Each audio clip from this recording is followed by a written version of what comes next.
এখন মানুষ না প্রচণ্ড দায় হয়ে দাঁড়িয়েছে। আমি তো মনে হয় মানুষই চিনতে পারি না।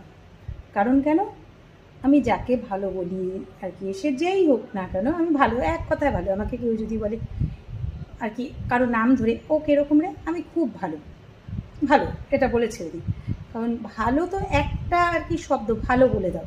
কিন্তু খারাপ বলতে গেলে অনেক কিছু বলতে হবে, কেন, কী করেছে, কেন, কবে হয়েছে, এই ও আচ্ছা এতটা খারাপ, জানতাম না, অনেক কিছু বলতে হয়। তাই ছোট্ট একটা শব্দ ভালো বলে দিলে হয়ে যায়।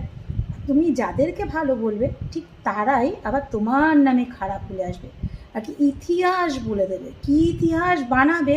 আদেও হয়তো সেই ইতিহাসে তুমি প্রেজেন্ট নেই, কিন্তু তোমাকে ওখানে আর কি ওরা পুরো রেখেই দেবে যে তুমি কংক্রিটের মতো আছো ওই ইতিহাসে।